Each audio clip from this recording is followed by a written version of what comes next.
Hey guys, welcome. It's David. I hope you're all doing great. We are back in the kitchen again today making our very first breakfast item. I don't think we've done a breakfast item yet. I know we've done obviously meal ideas, some appetizers, but I can't think of a better place to start than with my sister-in-law's perfect breakfast sandwich. When Marc's sister came to visit us years ago at our old house, she made us this sandwich and I fell in love. And needless to say, we have requested it ever since. I'm gonna show you how to make that, and I'm gonna also show you how you can customize it to make it however you like it with different alterations, as well as a version for the low carb crowd that you can enjoy as well. But before we get to any of that, as usual, go wash those hands and we'll get started making Gloria's perfect breakfast sandwich.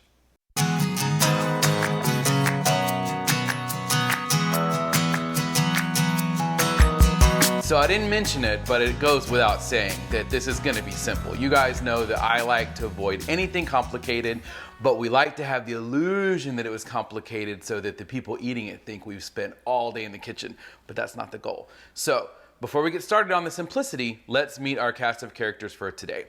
We have butter, 1 tablespoon, some shredded cheese. I just used the shredded cheese that I already have because I'm using this for other things. Today I have Colby Jack. You could use cheddar, you could use pepper jack, whatever your preference is. This is part of what I was talking about where you can totally make it your own, right? Gloria taught me to make this by using the Colby Jack slices.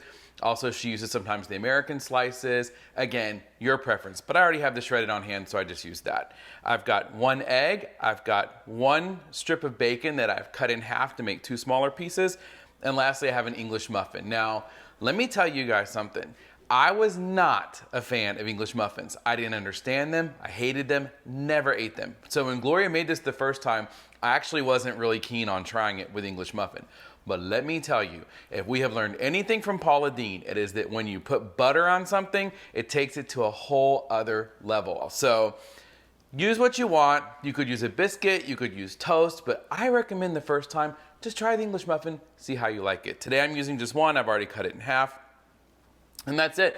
That's all the ingredients that you will need to make the perfect Gloria breakfast sandwich. So first we're gonna get started by turning on our skillet to a medium heat, okay? So you wanna start off, we're gonna alternate as we go, but we're gonna start off at medium, and the first thing we're gonna do is melt our butter. So if you're using something like ghee, you don't have to do this because it doesn't burn, but if you're using regular butter, you wanna put it in the cold skillet, that way it doesn't burn your butter and turn brown. We've all been there before, right? But if you have your skillet on medium, it's going to melt pretty quickly. So I just take it off the heat for this stage, and as the skillet starts to cool a little bit, I'll put it back on just so I can get a little more heat, and then take it off again. We just want to melt this whole tablespoon of butter because we're going to put this on our muffin. Now conversely, you could melt the butter in the microwave and brush it onto your English muffin or biscuit or whatever you're using. But I like as few steps as possible and to use as few items as possible. That's why I do it this way. With everything I've shown you guys, again, this falls in that category of I'm just gonna show you the way I do it. I realize there are probably 10,000 ways to do something and your way might be better. Totally great, do that. I just show you what I do and hopefully you can get some use out of it. So we're almost done here. Patience is a virtue, haste makes waste, etc., etc., etc., all the old cliches. Tried and true though. Gonna put this back on the heat just for a little bit. It's getting a little more translucent. I can almost see through it, so we're right about where we need to be. Now I've still got our heat on medium. I'm gonna tell you as I adjust it, you'll probably see as well, but I'm gonna tell you every time I make an adjustment on the heat. All right, I think that's good enough. So we're gonna start with our muffin. And I'm going to take it, you'll see it, crumbs go everywhere. Now obviously this is not for the keto crowd, you know, that goes without saying. I'm gonna show you what you can do for yours. I haven't forgotten you because it's what I do for mine. And this is gonna seem like a lot of butter, but I promise you, you will not be disappointed. And I'm gonna flip this over and do the other side.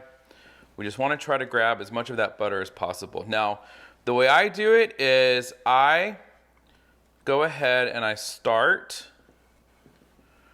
with the outside, like so, right? So we've moved all our butter around. I'm gonna leave this just like this, right?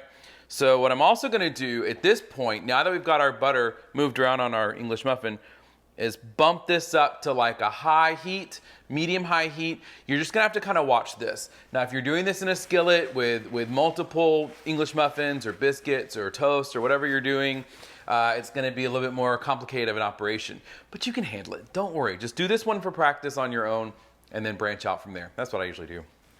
So now that we've increased our heat, we're getting a little sizzle. I'm just moving this around to grab as much of the butter as I can before it starts browning. Flip this over. This is just gonna be a constant flipping back and forth, back and forth. I'm using my hands. Marc would probably die if he were here, but you guys know, it's just breakfast. Half the time you're half asleep, you don't care. If they can do better, let them do it. But it's getting a little hot, so I'm gonna get some tongs just to help out.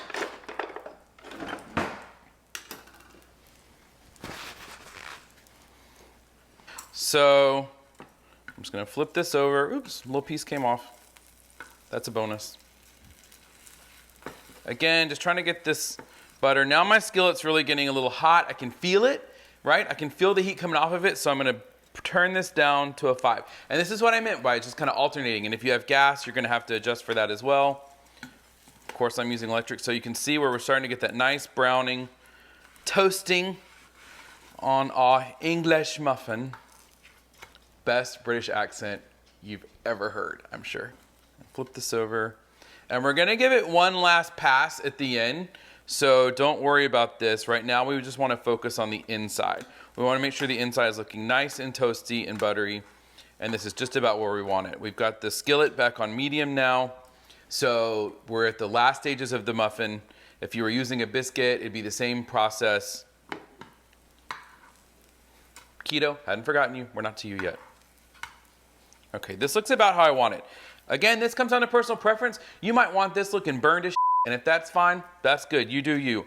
This is about where we pull it though. All right, so I'm gonna take this out, put this back on my plate, and reserve this for later. Now, one thing I am gonna do at this point, however, and actually I'm gonna put my bacon in. So do this first. Take your bacon, put it in your hot skillet so that it can start frying up. Take this off in here, put that over there. There we go. Now while that's working and our muffin is still kind of warm, I'm gonna take the cheese and I'm gonna put it on either half. There we go. Perfect. Okay. La-ti-da.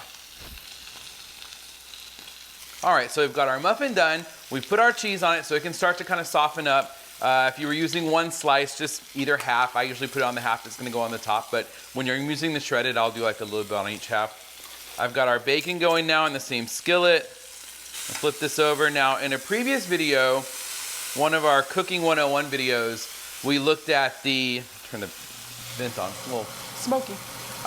We looked at how to do bacon in the oven. And I would suggest doing the same method if you are cooking for a large group, right? Because it's just so much easier that way. But if you're only doing a few people, you might want to just do it this way because there is something to be said for the skillet method of doing bacon. But this is the way I do the skillet method.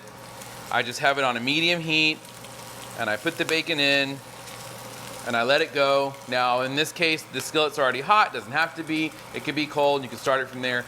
Bacon's easy. It's intimidating, but it's easy. Now I'm also fully aware I'm using metal tongs on a non-stick skillet. That is a big no-no, but I'm being very careful.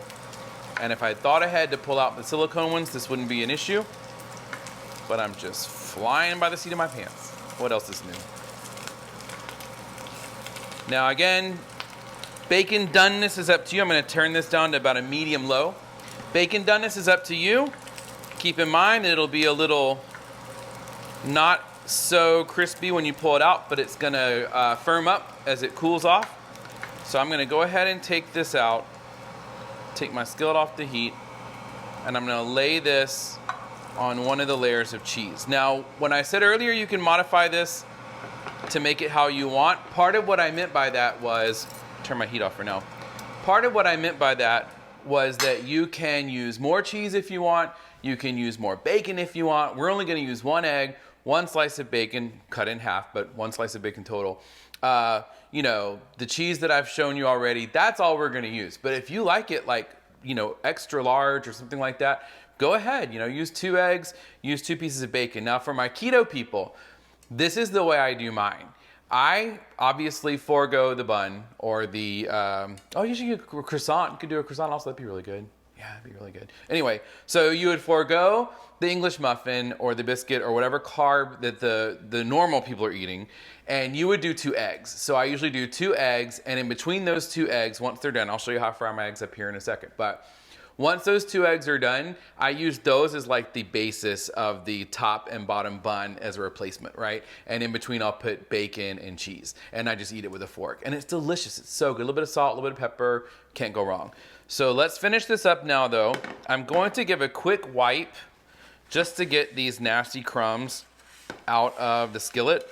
But I personally like to keep the bacon grease and a little bit of butter because I think it adds such a great flavor. But Mark's preference, for example, he likes it to be clean. So depending on how your guests like it, they might not like the bacon grease if they're crazy like my husband. So you just want to clean the skillet out completely and start over with a little more butter just to do your egg. But this is the way I do my egg. So the skillet's still warm. I've actually turned my burner off because it's electric, so it's gonna hold in so much of that heat already. But if you're using gas, you might just wanna put it on low until you kind of see where you're going with your egg. But you're gonna go ahead and crack 1 egg, put that into our skillet. See, there's your brain on drugs. And you guys know, if you've ever cooked eggs, with our incredible edible eggs, we gotta move fast. But this is the way I do mine. I just do a quick little scramble to break the yolk, but then I leave it alone and let it cook on its own here. Now that I know I'm not killing it, I'm gonna go ahead and put my heat on a low. I'm gonna start on low, adjust as I need to, but like I said, eggs cook so quickly and it's so spread out anyway, and there's already so much heat retained in the skillet, you probably don't need to. I'm just gonna give this a chance to, there we go, and you can already see it's releasing from the pan. So, and this could get messy. I'm not saying this is gonna be beautiful, but it's gonna be effective. Maybe, if it's time, because it's gonna go a little bit runny. That's okay, we're gonna flip it over. Because we don't want it to get too cooked on the bottom. Now see this little bit of a browning here, where it's picked up some of the bacon, tiny pieces, and it's picked up some of the bacon grease. I'm gonna go ahead and turn my skillet off, by the way. Enough heat, it'll cook on its own with the residual. But enough of that like butter and bacon grease has gone onto the egg that's gonna make it delicious. But to make it even better, we're gonna take a tad bit of salt, just a little bit, and we're gonna take a smidgen of pepper. Not much at all. All right? Now again, talking about making these sandwiches your own, you could use a little bit of salsa on this if you want to give it more of a Tex-Mex kick. You could put any kind of sauce you want. You could put hot sauce if you want to go that route. Totally whatever you prefer. Now I'm going to take the warm side on the bottom, put that on our bottom piece of our muffin, turn the skillet back on to medium because we're not done yet, friends. And we're going to put this over here. All right. And then I'm just going to, because our muffin now has gotten a little bit cooled off, so right before you're about to serve, oh, almost lost it there. Just put it back into your hot skillet. You can maybe even turn it up to a high because we're gonna watch it, right? But just put this back into a hot skillet just to give it maybe, a minute or less of warming on both sides. Here, we're barely tapping it. And I'm just gonna do a quick flip. And that way it gives it a little bit more toasting and just makes it warmer, more enjoyable for your diners. So there we go. Now, take this off the heat, turn the heat off. We're gonna give this a quick look to see how it turned out. Cut this in half. And again, for the keto folks, egg, cheese, bacon, egg. Can't go wrong. And then let me show you. Delicious breakfast sandwich. So good. Good start to your day. Rocking your belly as you keep going on with your day, wherever you're gonna go before lunch. This would be a great brunch item. really any time of day. Sometimes even at night you're in the mood for like a breakfast sandwich, so this would do the trick. I am so appreciative that you've checked out this video. Please give it a like if you found value. Let me know in the comments how you like your breakfast sandwich. If you think this is something you want to try, I'm sure Gloria would love to hear it. I'll be sure to pass those comments on. And as usual, subscribe if you feel like it. We would certainly appreciate that. Just be sure to click the bell so that you know when we've posted new videos. In the meantime, you guys have a great day, and I'll see you in the next video.